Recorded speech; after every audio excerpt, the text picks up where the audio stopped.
Today, we review our challenger tactics from last week, as well as learn new strategies to carry in lower elos.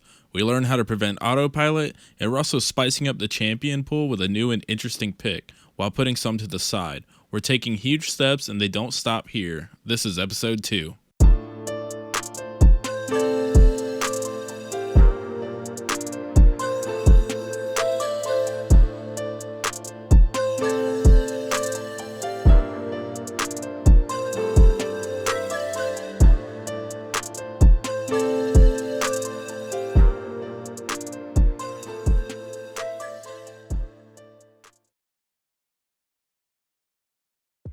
To start off, we're going to see how well I stuck to the game plan from episode 1. If you haven't watched episode 1 yet, I suggest you do so before continuing. The game plan was formed using Hipsed's analysis of my gameplay. Number 1 on the list was to not take too much damage while CSing. Taking one auto attack for CS is okay, but any more than that is just not worth it. I'll say for this goal, 9 out of 10 times I will not go for a CS if the enemy threat is too present, and I'm pretty confident I have achieved this, so I will check this off as complete. Number 2 was the practice combos in the practice tool. I'm just going to come out and say that I did not prioritize this concept at all. While I did not practice this in the practice tool, I did keep my combos in mind in game. I cannot give myself a passing grade on this concept. Number 3 on the plan was to anticipate the enemy. I'm going to give myself a passing grade on this one because I now do this every game at least 90% of the time. I'm very comfortable with this, and I think it's made a large impact on my performance. I'm currently working on not just anticipating the enemy laner, but the enemy team entirely, especially the jungler. Number 4 was to always stay moving between auto attacks and weave abilities between the autos as well. This is now something I do a lot, especially with Zed, Renekton, and another champion I haven't revealed just yet. Ooh. I'm going to give myself a passing grade on this, but not with flying colors. This is still a concept I will work on. Number 5 is arguably the hardest one for me. That concept was to position myself that forces the enemy into a bad position themselves. In the heat of the moment, it's very hard for me to keep this in mind. Although it is possible that I sometimes do this unconsciously, I'm not going to give myself a passing grade, and I will keep working on this as well. Number 6 is the most important of them all, and it's the play to punish. I'm going to give myself a passing grade for this, for I have it in mind 100% of the time. This doesn't mean I'm done though, because there are plenty of mistakes that I'm yet to identify. This will be a recurring goal in our game plan simply because this concept is what gets you leads and allows you to snowball and even win. So that's how well I stuck to the game plan, but how have my games been going the past week? How have I been handling the melee only approach to mid lane?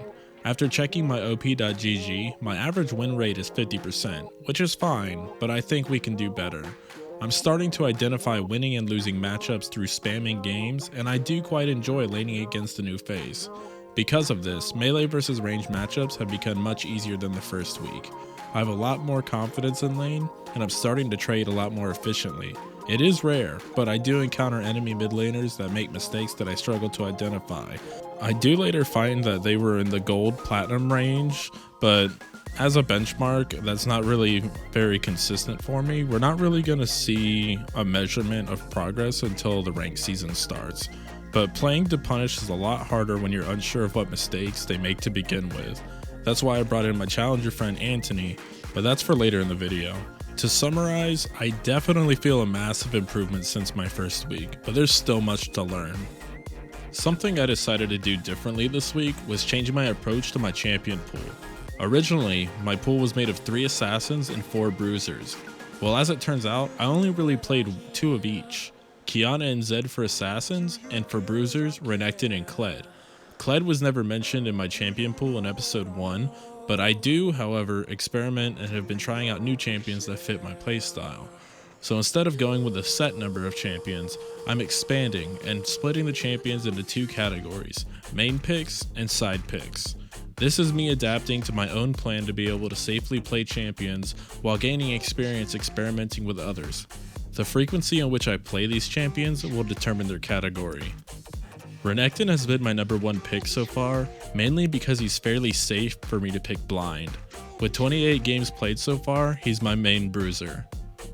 Qiyana comes in second with 26 games played. I pick her mostly when I'm against a squishy opponent. She is also my go-to for when I'm autofilled jungle, so Evelynn is now out of the pool and Qiyana is considered a main pick. With 19 games, Zed is my second most pick assassin. I pick him whenever I think I'm going to have a hard time CSing. I do enjoy him a lot as well, so I would consider him a main pick. Now, I may not have almost 30 games on him, but Kled is a very fun champion for me, and I prefer to take him against champions who prefer burst trades over extended trades, since it's very easy for Kled to lock down on a champion and run them down. With that being said, those are my main comfort picks. Now on to the side picks. Aurelia is extremely strong and viable in lane, but I'm admittedly a little intimidated by her. I'm not very consistent with her, but with practice I'm sure I'll be fine. Until then, she will take first place in my side pool. Now here's a new one that might be a little weird to some people, but I'm adding a champion I got very comfortable with in my days as a jungler. That champion is Vi. She has a strong engage and escape, as well as survivability with her shields. I'm actually surprised that she isn't played in lane more often. She's very oppressive, and I plan to move her from my side pool to my main picks with more practice. I can say the same things for Akali and Aatrox. I want to play them more, but their playstyles take getting used to, and they're not very high priority for me at the moment. Maybe in the future they will see more play, but until then, they'll remain side picks. Now, Talon and Fizz are two assassins that I would like to get used to, because they can be a nightmare for the enemy team if given the opportunity to roam well ahead. So far, I haven't had much luck with the two, but I'm going to have to get some more games in on them before I make a decision. Now that we have a nice pool of champions to choose from, my games will be a lot more interesting. Having a large champion pool is not ideal, since I want to spend less time learning a champion and their matchups in order to learn more about the game. But there's nothing wrong with using new champions to renew the fun of the game and not try hard all the time. But come January 8th, Season 10 officially starts. My plan is to not start it right away, as I need a lot more practice with my champions before getting comfortable with them. I will make it a goal, however, to at least get my placements done in time for episode 3. That will give us a baseline to go off of for future episodes. I'm both anxious and excited to get started. Last week, we received help from Challenger Hipstead. He helped us make a game plan that resulted in us seeing immediate improvement. This week, however, I reached out to Anthony, a Challenger player who peaked at 600 plus LP. We talked for a couple hours discussing a wide range of topics, then jumped into some replays. Of course, I made plenty of mistakes, but here are the ones that we can correct the quickest. The first thing he wants me to do before the game even starts is to make a thorough evaluation of the matchups for every lane. I need to analyze every lane and identify volatile matchups. The lanes with volatile matchups are the ones I want to try and impact the most and get them snowballing. There are 3 points to look out for when evaluating lanes. Those points are damage, cooldowns, and wave clear. With these in consideration, we can predict who should have priority and who should be applying more pressure, in turn allowing us to deduce other valuable information such as who is going to grab the enemy jungler's attention, etc. There are 2 things Anthony wants me to do before every laning phase starts. The first is to memorize my enemy laner's cooldowns. He provided me with a spreadsheet that has every champion's cooldowns at every level, so a quick glance at that can help me with the second thing to do before the minions touch. It's a very familiar concept of this series, but it is to use the information we acquired before the match even started to create a game plan for the lane and stick to it. Sticking to a proper game plan significantly increases your chances of winning the lane, as well as prevents you from making more mistakes by turning on autopilot. Autopilot is an LP killer, so having an active game plan will ensure that your head is in the game every game. The next concept to work on is not just finding out where the enemy jungler started, but actively tracking them throughout the entire game. This information supplies me with enough information to ward properly without wasting them, apply pressure to my laner, safely roam to another lane, and much more. The jungler's location is so inexplicably valuable that it is worth considering at all stages of the game. Map awareness is key for this. Come mid to late game, this topic is also key. What Anthony wants me to do more of is side laning. Side laning is a powerful way to carry the game through macro. Low elo players tend to just group mid and play team deathmatch for 45 minutes, never closing out games, and side laning is how you low-key carry the shit out of your tunnel vision teammates. I asked him what do I do if my teammates just want to fight all the time. He said in his exact words, if your team is fighting and there's no payout from winning it, let them die. Do not let stupid teammates bring down your ability to put them on your back. Unless there's an objective up like Herald, Dragon, Baron, or even turrets, there is no reason to fight. This leads me to my next topic. Play greedy and consider payouts. I always need to consider the payouts of my actions. If I do this, what do I get out of it? If we fight here, what can we take? Playing for what you can take is essential to playing smart. Equally as important, I need to consider what I lose if I die. This will discipline me to try and die less instead of thinking it's not a big deal. Deaths in League aren't just a gray screen and a phone break. You can lose experience, gold, towers, everything. I have to consider what a life is worth in each game at any moment, whether it be my enemy laners, my jungler, or even my own.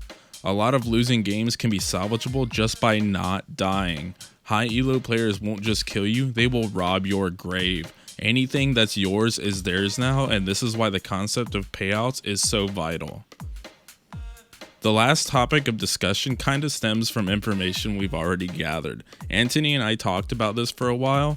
We weighed the pros and cons of this concept and came to an agreement that you should never let your team bait you into bad plays. Once again, let them die. Do not let shitty decisions made by your teammates drag you down. If they get caught out, let them die. If they decide to 1v3, let them die. If they want to go into the enemy jungle when we have no vision of the enemy, let them die. Do not fall into this trap where you have to save everybody because you can't. Even if you do it once, it only reinforces their bad behavior and you'll end up babysitting them the entire game instead of focusing on the win. Now that we've gathered some valuable information from yet another challenger player, let's turn these concepts into a new game plan. Don't worry though, we haven't forgotten about the old one. This is just what we will be working on for this week. First, before the game starts, we will analyze our lanes. We're looking for volatile matchups as well as lanes that should have priority. A volatile matchup is when the laners don't have a way to farm without getting poked. It's volatile because if the laner with no poke gets behind, then the opposing laner will steamroll them because they will win every single trade and force the other out of lane. We want to try and tip those lanes in our teammates' favor if we can, but if they start losing hard, there's nothing we can do. There are 3 things to factor in when analyzing lanes. Those are damage, cooldowns, and wave clear. We can use those points to weigh who is more likely to win their lane. Second, we need to create a game plan for our lane. This prevents autopilot and gives you clear instructions on how to win lane. For example, a very common game plan for melee versus range is to number 1. Let the wave push. 2. CS what you can and stay healthy. 3. Look for burst or extended trades to whittle the enemy's health down. Number 4. When they're weak, go for an all-in. Our next item on the list is to actively track the jungler all game. The goal for this plan is to be able to know where the jungler is at all times, or at least have a really good guess. Adding to the plan is side laning. This is the silent carry during mid to late game. It creates pressure, gives a numbers advantage for team fights, and all around great macro play. The value of side laning deserves its own video. A big one is to always consider payouts for everybody. In short, my motivation for doing anything should be the reward it hands out upon completion. For example, did your jungler counter gank bottom lane, resulting in a 3-for-0? Get that fucking dragon, dude, it's free. In mid, if I kill my opponent under their tower and the jungler's top side, then I'll crash the wave, denying them experience gold, giving me an item advantage with a good recall. Consider payouts, but don't do high risk, high reward bullshit. That's how you throw. Last but most definitely not least is do not let your team bait you into their bullshit. If they are making bad plays and calls, let them die. It is obviously your job to win this game, so don't make it harder for yourself by babysitting bad teammates. You have a lot of work to do, and I guarantee you following the 2-7 Jhin into the enemy jungle with no vision for whatever fucking reason is not gonna help you. With all of that out of the way, our next steps to getting good are right in front of us. We have acquired a lot of information from 2 challenger players now that will aid us in our journey. I have high hopes for this week, and I feel like we're on the right path.